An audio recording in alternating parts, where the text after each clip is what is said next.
ഹൃദയത്തോട് ചേർത്ത് വയ്ക്കുന്ന ഒരുപാട് ടീച്ചേഴ്സുണ്ട്. അതിലൊരു ടീച്ചർ അവരിങ്ങനെ ഒരു ട്രെയിനിങ്ങിന് പോയ സമയത്താണ് ഒരുപക്ഷെ എൻ്റെ ജീവിതത്തിലെ വലിയൊരു ടേണിംഗ് പോയിൻ്റ് ആയിരുന്നു അത്. അതായത് ലോകത്ത് ആരും അറിയാതെ മമ്മിയുടെ പുസ്തകങ്ങളിൽ മാത്രം ഞാൻ കഥകൾ എഴുതിക്കൊണ്ടിരുന്നത് പുറം ലോകം അറിഞ്ഞൊരു സംഭവമാണത്.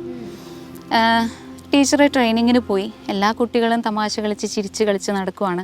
ആ സമയത്ത് ഓടിക്കളിക്കാനാവാത്തത് കൊണ്ടും അടങ്ങി ഒതുങ്ങി ഇരിക്കുന്നത് കൊണ്ടും ഞാനും എൻ്റെ അടുത്തിരുന്ന ഒരു 3 കുട്ടികളും കൂടെ ചേർന്നിരുന്ന് ഒരു കവിത എഴുതി ഞങ്ങൾ തന്നെ അതിനൊരു ട്യൂണിട്ട് ടീച്ചർ തിരിച്ചു വന്നു കഴിഞ്ഞപ്പോൾ കൂട്ടത്തിലുള്ള ഏതോ ഒരു ചെക്കൻ ഉറക്കെ വിളിച്ചു പറഞ്ഞു ഇവളൊരു കവിത എഴുതിയിട്ടുണ്ടെന്ന്. എനിക്ക് വലിയ ചമ്മലാണ് പോയി പാടാനൊക്കെ. ടീച്ചർ വിളിച്ചിരുത്തി പാടിപ്പിച്ചു. നല്ല ട്യൂൺ ആയതുകൊണ്ടും അതിലെ വരികളൊക്കെ ഭയങ്കര രസമായതുകൊണ്ടും ടീച്ചർ അത് പോയി HMൻ്റെ അടുത്ത് പറഞ്ഞു. പിറ്റേ ദിവസത്തെ അസംബ്ലിയിൽ ഞാൻ പ്രതീക്ഷിച്ചിട്ടില്ല, സാർ അവിടെ നിന്ന് ഉറക്കെ വിളിച്ചു പറയുകയാണ് ഇങ്ങനെ നമ്മുടെ കൂട്ടത്തിലൊരു മിടുക്കി കുട്ടികളുണ്ട്, അവരെല്ലാവരും ചേർന്നൊരു കവിത എഴുതി. അങ്ങനെ അസംബ്ലിയിൽ വെച്ച് സാർ ഉറക്കെ എൻ്റെ പേര് വിളിച്ചു പറഞ്ഞു, എൻ്റെ കൂടെയുള്ളവരെയും വിളിച്ചു.